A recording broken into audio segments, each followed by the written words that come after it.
Hi everyone, over the last week or so you may have been prompted to install an update when logging in. This is the update to Optuma 2.1, so thank you to all of our beta testers over the last couple of months. Your help is very much appreciated in getting this update ready. So if you haven't been prompted yet, don't worry, we're rolling it out in stages, so you will probably get prompted in the next week or so to install the update. But in the meantime, when you do log in, all clients will see this, what's new in Optuma 2.1.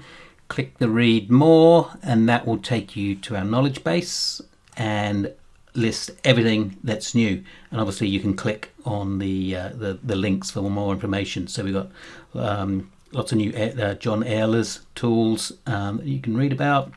And I'm not going to go through all of these, obviously, but you can do that at your leisure. But one thing I will note is if you use IQ feed for your real-time data, once you update to 2.1, you must update your IQ feed client as well. So there's a link here to 6.2.0.25. That'll take you to the IQ feed website. Install their update and then 2.1 will work.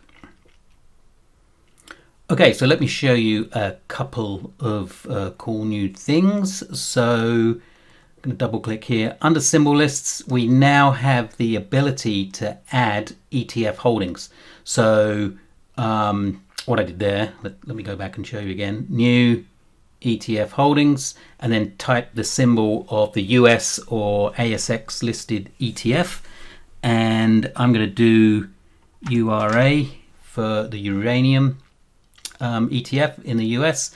So when I select that, it's going to go away and get the holdings of the companies within that ETF along with the weight. Now I picked this one because there are global companies within that ETF. So as I scroll down, you'll see .jp for Japanese stocks, .hk for Hong Kong. So if you don't have those exchanges listed on your account, then you won't see them in the list, and you'll get a warning as you can see there on the left hand side. There's a couple of Korean companies, and because I don't have that exchange on my account, I get a warning there that I will need to add that to see all the listings or all the holdings of that particular ETF.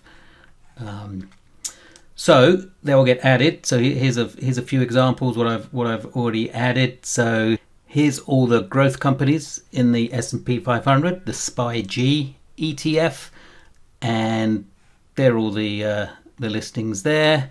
And I can open that list as a watch list, and there's 242 of them. So we'll open that, and with this we can add a column. Under the standard columns here, we've got fund weight. Now that's a percentage, so we need to right click on that column heading and go to column type percentage.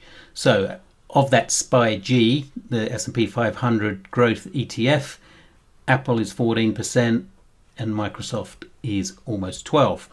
Now obviously stocks can be in more than one ETF, and big tech companies or the big companies can be in many ETFs. So how do we show the different fund weights? We do that by scripting. So the fund weight from the column will show that the latest ETF added.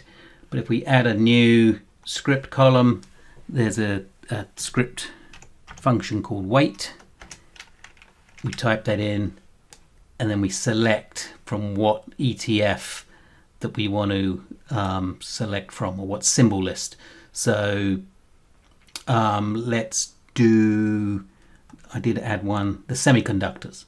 So it's gonna, that's one I've already added, the SOX. So it's gonna add in this column. So obviously not all those stocks in the growth are in semiconductors, obviously, but if I change that to percentage and sort by that column.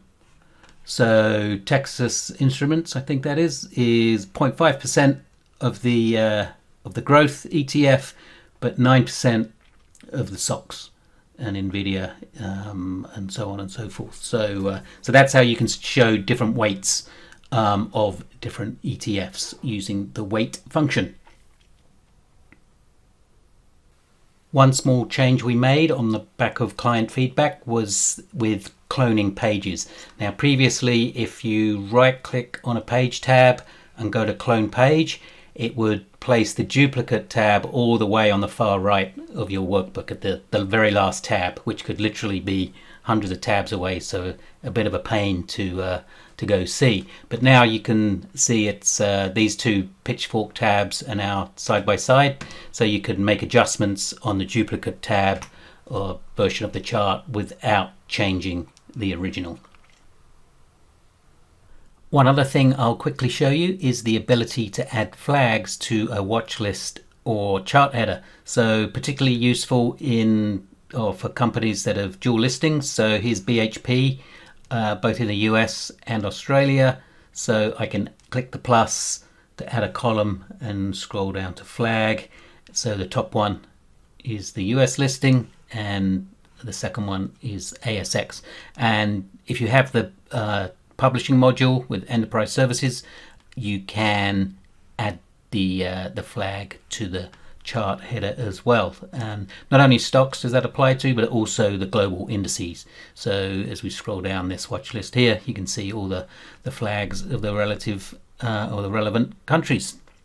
Hope that's been useful. As always, let us know if you have any questions, and thanks very much. Bye for now.